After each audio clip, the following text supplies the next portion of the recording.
In this presentation, I will be discussing the treatment of imperialism within Bradley Deane's Imperial Boyhood, Piracy and the Play Ethic, whilst also taking a look at Robert Louis Stevenson's Treasure Island.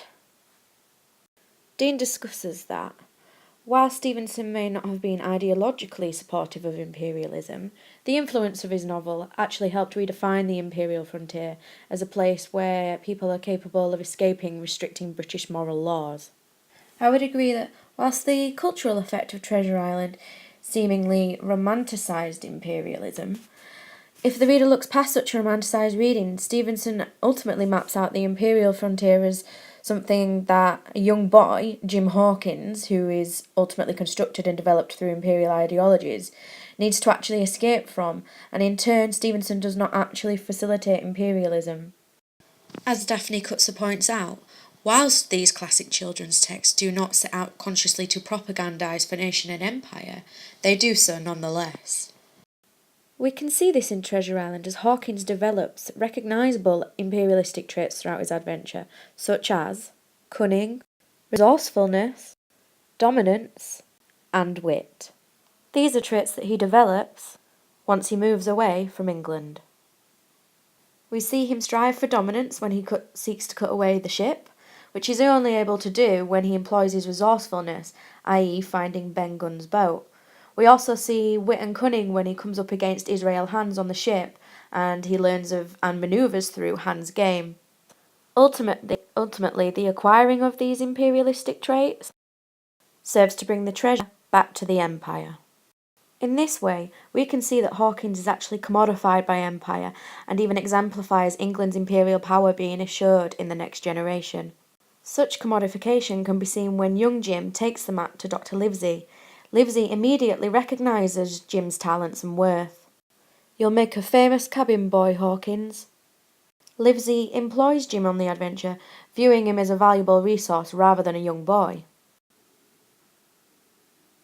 England's next generation of imperial power within the novel is owed not only to Jim, but also to the pirates, its imperial competitor. The threat of the pirates begins when they invade England, looking for the map that Billy Bones had. For Hawkins to go on to adventure, the destruction of the inn is completely necessary. The inn represents imperialistic value, and its destruction by the pirates shows from the very beginning Stevenson's negative attitude towards imperialism. Stevenson's negative attitudes towards this influence on the next generation can be seen when Jim returns from the island back to England. The result of his commodification actually affects him so negatively that he swears to go on no more adventures and suffers nightmares about his experiences. The only thing apart from wealth that he has gained, wealth that will ultimately in some way fund England's imperial power, is an ability to better serve the empire. Other than that, he is left burdened with nightmares by his use, disabled in some way like Silver.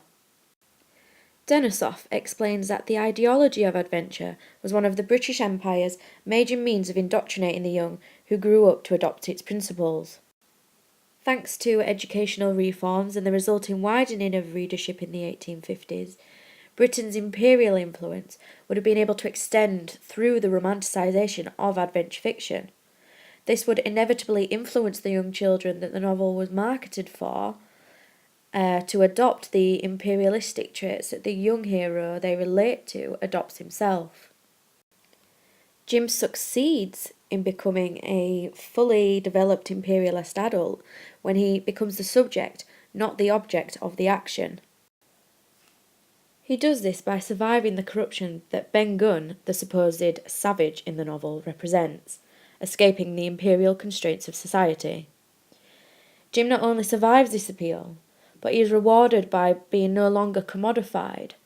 From that point on in the novel, he comes to make his own decisions and assert his own authority, and instead learns to commodify Ben Gunn by acquiring him, his resources, and the treasure that he has taken months to hide, ultimately returning such wealth back to the British Empire. In conclusion, I agree with Deane that the cultural influence of the novel superseded Stevenson's own ideologies, but it is important, as Deane does, to make such a distinction in order to present an analysis, as I have tried to do in this presentation, that explores beyond the romanticised surface reading of the novel.